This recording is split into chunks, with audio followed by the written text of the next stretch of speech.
Sigue este curso en además.com, donde podrás obtener tu certificación, acceder a bolsas de empleo y muchas ventajas más, de forma totalmente gratuita. A lo largo de este curso ya hemos trabajado los grid. Sin embargo, los grid también pueden extenderse hacia otro tipo de concepto como es el de grid area. Y es que hay veces que cuando estamos definiendo una rejilla, esta rejilla puede contener un diseño ciertamente complejo donde podemos extender cada una de las items, es decir, de los grid items, de cada una de las celdas que componen nuestra rejilla, para dar aspectos mucho más complejos usando grid. Y para ello, el uso más extendido es el de grid area, que nos va a permitir definir dentro de una rejilla diferentes áreas o zonas para que luego nosotros podamos atacar de forma directa. Y es muy sencillo porque nos ayudan, gracias a nombrar cada una de las áreas, a establecer el contenido y que éste se posicione exactamente donde a nosotros nos interesa. Para que podamos verlo rápidamente y como siempre, lo que vamos a hacer es un ejemplo que lo especifique. Y nosotros podríamos tener, por ejemplo, un div al cual vamos a darle el nombre de clase container, que va a ser nuestra área en rejilla, nuestro grid, tal y como ya hemos visto en la clase de grid. Y a este grid, a este container, vamos a darle también ciertos elementos. Por ejemplo, podríamos tener dentro un header que tenga el contenido que corresponda, por ejemplo, header. Podríamos tener, pues, por ejemplo, un aside que podría tener también, pues, su propio contenido. Podríamos tener también un contenido principal.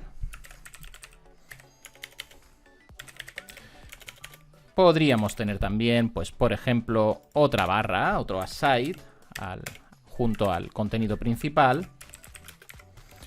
Y podríamos tener también, pues, por ejemplo, un footer. Es decir, podríamos tener una estructura la que correspondiese. Y ahora a nosotros nos interesa estilar este contenido de una forma mucho más compleja que como lo hemos hecho anteriormente con los grid. Y esto es de la siguiente forma. Nos podría interesar, por ejemplo, que el header ocupase todo el ancho de la parte principal, es decir, toda la primera fila. Después podríamos tener una segunda fila donde vamos a tener el aside en un lado, el principal en el centro, ocupando el doble que un aside, y un aside tercero al final de esa fila, para acabar con una fila que ocupa todo el ancho siendo el footer. ¿Esto podemos hacerlo con grids tal y como lo hemos aprendido anteriormente? Por supuesto. Sin embargo, implicaría bastante codificación, ya que vamos a tener que ir especificando que esto lo queremos en una única fila, que esto lo queremos en una única fila también, y que estos tres elementos los queremos, estos tres dentro de una fila, donde este tiene que tener el doble. Por lo tanto, tendríamos que ir haciendo diferentes grids y anidándolos para conseguir esa estructura. Para facilitar este tipo de casos, tenemos los grids áreas. Vamos a ver cómo funcionan porque, como digo, es muy sencillo. Tenemos en este caso nuestro container. Así que vamos a especificarlo y, como siempre, vamos a indicar que va a ser un grid, va a ser una rejilla. Y ahora vamos a darle un aspecto, el aspecto que queramos especificar. Por ejemplo, vamos a especificar que el grid template rows, las filas que va a tener, pues van a ser, fijaos que nosotros queremos 1, 2 y 3 filas. Pues vamos a especificarles un ancho. Por ejemplo, estas rows que tenemos por aquí, pues van a ser, por ejemplo, una fracción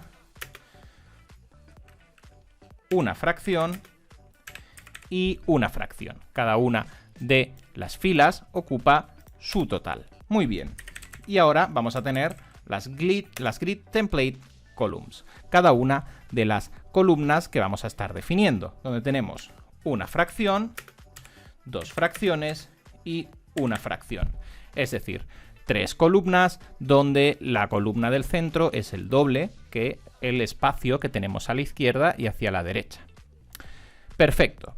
Ya tenemos definido nuestro contenido. Sin embargo, tal y como ya sabíamos hacer. Sin embargo, tenemos una particularidad, y es que en este caso el header y el footer No queremos que ocupen que su celda ocupe únicamente el espacio asignado, sino que queremos que se extiendan para ocupar todo el ancho.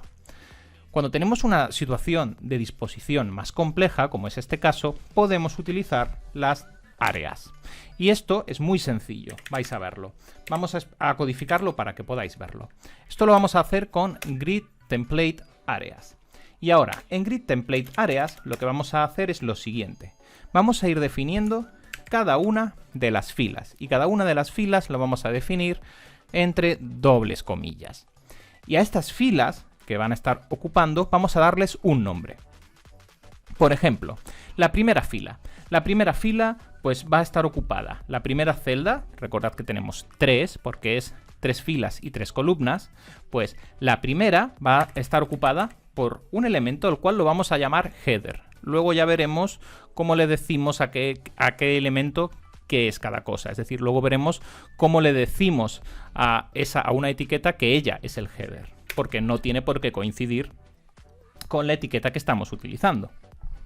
Pero vamos a hacerlo así para que podáis entenderlo rápidamente. Entonces, en el primer espacio de nuestra malla, de la rejilla que hemos creado, va a estar ocupado por el elemento que nosotros vamos a llamar header. La segunda va a también estar ocupado por el elemento que nosotros vamos a llamar header. Y el tercero también va a estar ocupado por el elemento que nosotros vamos a llamar header.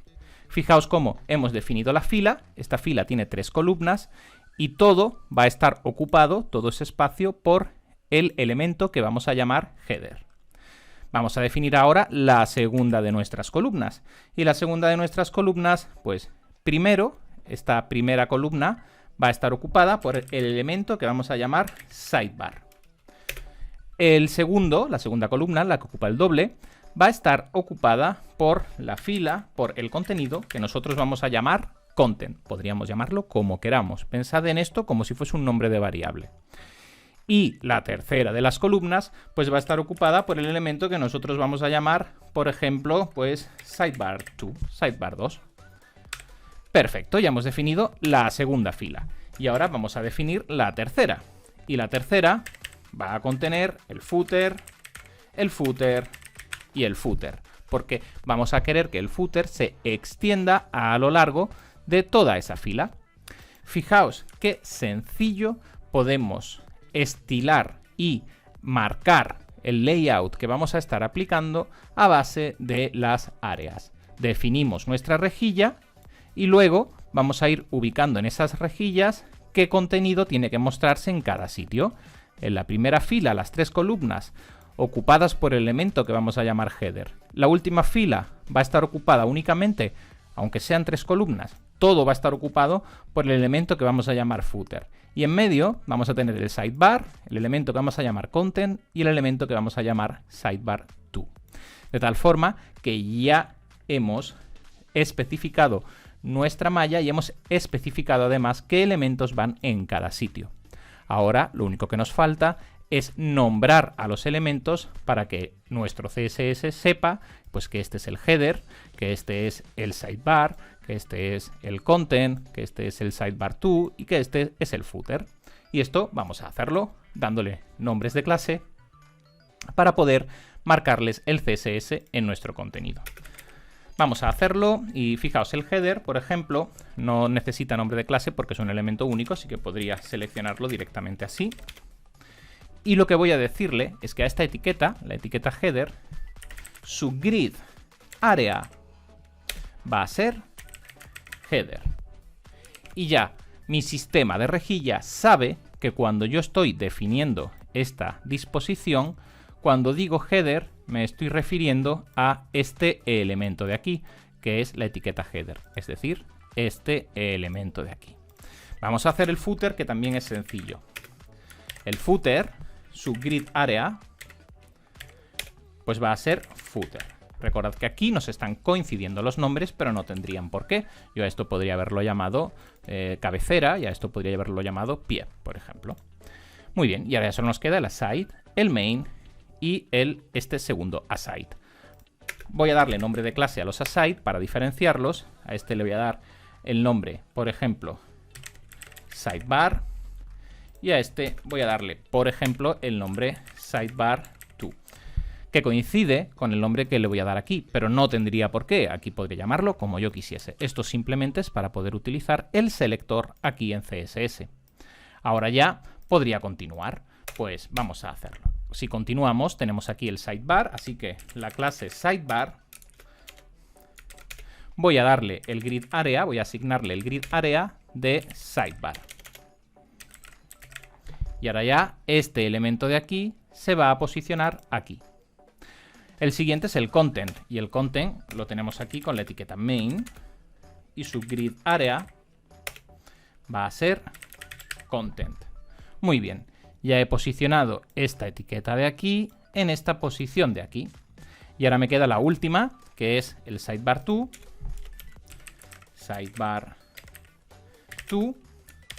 al cual le voy a asignar que el grid area al cual le corresponde es el sidebar2. Y listo. Le voy asignando cada uno de los huecos a cada uno de los elementos. Podéis ver que de una forma muy sencilla. Paso 1, definimos la rejilla. Paso 2, definimos la distribución de los elementos en dicha rejilla. Y ahora vamos diciéndole a cada uno quién es dentro de esas posiciones. Tan sencillo como eso. Ahora que ya lo tenemos todo colocado, simplemente voy a darle backgrounds a cada uno de los elementos para que podamos diferenciarlos. Entonces, a este voy a darle un background color, pues da igual, red. A este voy a darle un background color blue. A este voy a darle un background color blue violet, por ejemplo. Da igual el color, esto simplemente para que ahora podamos verlo visualmente. A este le vamos a dar un background color green yellow, por ejemplo. Y a este, pues vamos a darle un background color, pues brown, por ejemplo. Muy bien. Ya tenemos definidos todos los elementos y ahora ya podemos levantar nuestra construcción. Ya la tenemos por aquí. Vamos a verla. Voy a restaurar el zoom para que podamos verlo bien. Y podemos observar cómo la distribución es exactamente tal y como nosotros la hemos marcado. Tenemos el header que ocupa, vamos a ampliarlo para verlo bien si queréis, que ocupa todo el ancho de nuestro grid inicial, toda la fila de arriba. Tenemos el footer que ocupa toda la fila de abajo. Y en la fila de en medio tenemos el aside, el contenido principal y el aside 2. Y el contenido principal ocupa el doble que los dos aside que tenemos a sus lados. De tal forma que, como podéis observar, los grids de esta forma nos permiten también realizar construcciones muy sencillas y muy efectivas para conseguir layouts complejos de una forma fácil.